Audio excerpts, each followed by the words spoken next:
Tangshla Melarmat Students Youth Bhavano DYFI ni Filbridok Shalbalai Zakha Manjaka Hasta Sofang Polas Phumik de State Secretary Nobaram Devno Khoboi te Kubanadong Rok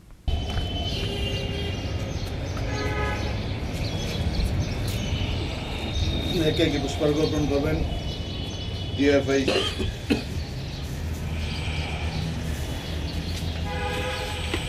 সম্পাদক মণ্ডলীর সদস্য ভাই comrade Sanjay শ্রদ্ধা জানাবেন রাজ্য সম্পাদক comrade Nabarun দেব।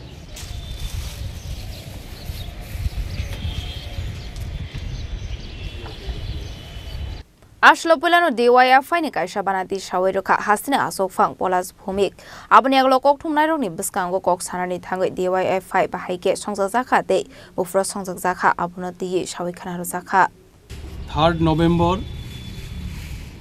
ভারতবর্ষের সর্ববৃহৎ প্রগতিশীল এবং ধর্মনিরপেক্ষ একটি যুব সংগঠন ভারতের গণতান্ত্রিক যুব ফেডারেশনের 46তম প্রতিষ্ঠা দিবস। সারা দেশের সাথে আমাদের রাজ্য ত্রিপুরাতেও পতাকা উত্তোলন, শহীদ বেদিতে মাল্যদান, সামাজিক কর্মসূচি, আলোচনা সভা, রক্তদান শিবির, নানান কর্মসূচির মধ্য দিয়ে এই দিনটি আমরা প্রতিপালন করছি। এবারের প্রতিষ্ঠা দিবস আমাদের কাছে বিশেষভাবে তাৎপর্যপূর্ণ এই কারণে পরাধীন ভারতবর্ষে ব্রিটিশ সাম্রাজ্যবাদের বিরুদ্ধে লড়াইকে বেগবান করতে বিপ্লবী ভগৎ সিং তার নেতৃত্বে 1926 সালের মার্চ মাসে সংগঠিতভাবে নওজোয়ান ভারত সভা নামে একটি সংগঠন তৈরি করা হয়েছিল। আমরা ডিওয়াইএফআই সেই সংগঠনেরই ঐতিহ্য বহন করছি। 1 থেকে 3রা নভেম্বর 1980 সালে পাঞ্জাবের লুধিয়ানা শহরে প্রথম সর্বভারতীয় সম্মেলনের মধ্য দিয়ে ডিওয়াইএফআই এর প্রতিষ্ঠা হয় এবং এই প্রথম সর্বভারতীয় সম্মেলনে বিপ্লবী ভগৎ সিংয়ের আরেক সহযোগী বিপ্লবী কিশোরীলাল প্রথম সম্মেলনে উপস্থিত ছিলেন।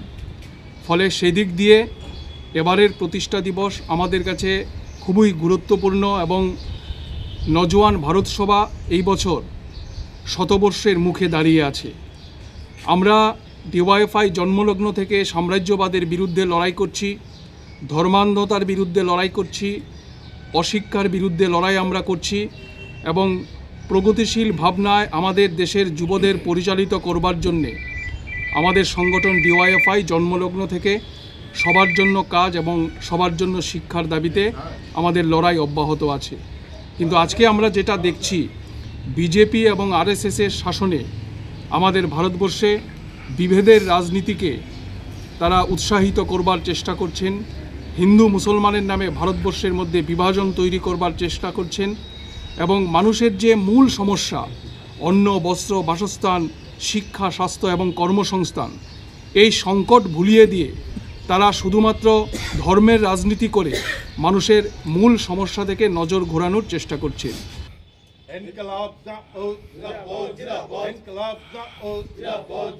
সাম্রাজ্যবাদের বিরুদ্ধে ডিওয়াইএফআইয়ের সংগ্রাম চলছে, চলবে। স্বাধীনতা, গণতন্ত্র, সমাজতন্ত্রের পতাকা উঠছেই উড়বে, উঠছেই উড়বে। স্বাধীনতা, গণতন্ত্র। রাজা খরাগলে নিশিমে অমিত নিককথুম চিনি খরাং।